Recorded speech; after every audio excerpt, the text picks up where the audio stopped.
Bonjour à tous, c'est là Marianne Joconde, Angélique Leroy.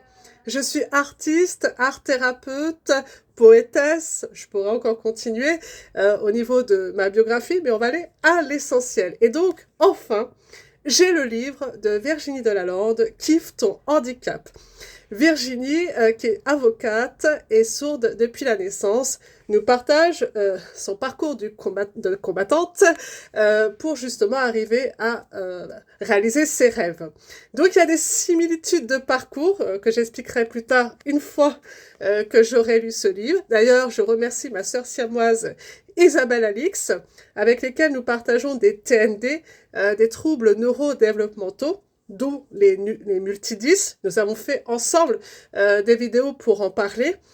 Et donc, depuis que nous sommes amis, elle m'a beaucoup parlé de cette femme et donc je la suis sur les réseaux sociaux et j'avoue être impressionnée par tout ce qu'elle entreprend. Alors, je vais vous partager la note qu'elle nous laisse dans ce livre, que je vais vous lire et que je vais commenter parce que pour moi c'est très important. Parfois, il y a des personnes qui vont directement au chapitre 1 mais ne vont pas s'attarder sur ce qui est écrit en amont. Or, c'est dommage. Parce que là, c'est très intéressant et je vais vous dire pourquoi. J'y vais. J'ai longtemps hésité avant de trancher cette question de l'écriture inclusive. Tu le sais, l'égalité, la diversité et le respect des singularités font profondément partie de mon ADN. Mais dans ce livre, j'ai fait un choix, celui de l'accessibilité avant tout. Parce que certaines personnes lisent avec des logiciels de synthèse vocale, parce que d'autres sont dyslexiques, ou simplement peu à l'aise avec les textes trop complexes. J'ai donc opté pour une écriture fluide, au masculin générique, en espérant que personne ne s'y sente effacé. Ce choix ne remet pas en cause mes convictions. Il est juste une manière de dire « Je veux que tout le monde puisse me lire, vraiment tout le monde. » Belle lecture. Alors pourquoi ça me fait réagir? Parce que j'ai envie de lui dire un grand merci.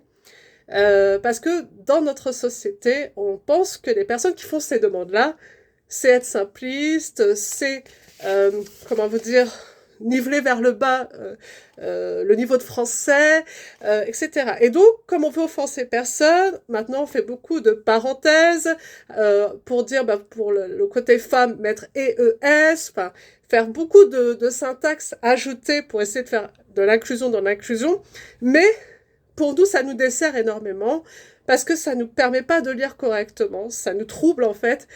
Et malheureusement, là, c'est pas un problème d'inclusion ou pas, c'est qu'à un moment donné, il faut faire la simplification sans pour autant se sentir offensé, j'ai envie de dire, ou effacé, comme elle le dit, parce que on n'aurait pas mentionné un masculin ou féminin dans la façon d'accorder le nom.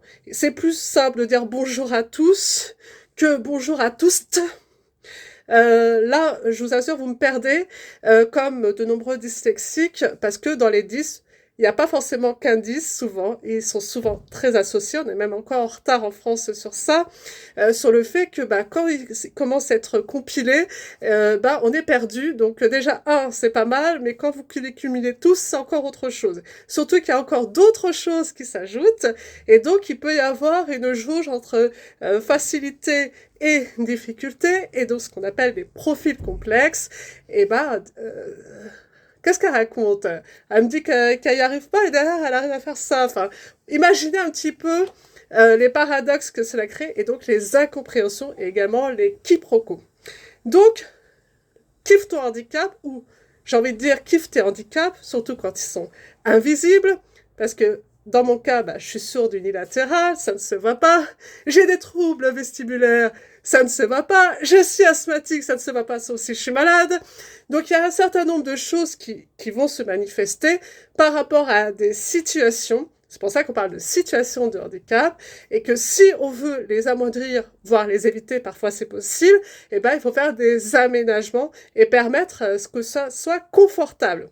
Donc il y a encore beaucoup de choses à faire, donc j'ai hâte de lire ce livre. Si vous ne l'avez pas, allez-y, il faut faire la promotion de tous ces parcours au niveau métier, mais aussi au niveau artistique, car le handicap a aussi des frontières au niveau artistique, notamment dans l'écriture. Et c'est aussi pour ça que, depuis le départ, je milite là-dessus, car c'est mon côté Marianne, avec le sourire de la Joconde, qui affirme qu'il faut la culture pour tous, et surtout la rendre mix média pour permettre d'une façon ou d'une autre de toucher tous les publics. Donc aussi tous les types de handicap, même moi j'en ignore énormément, mais je suis toujours ouverte à comprendre et à toujours nous adapter. Il faut nous adapter quoi qu'il arrive pour que tout le monde ait sa place et c'est ça qui est important. C'était la Marianne Joconde et également bisous à ma sœur siamoise Isabelle Alix et vraiment bravo Virginie Delalande.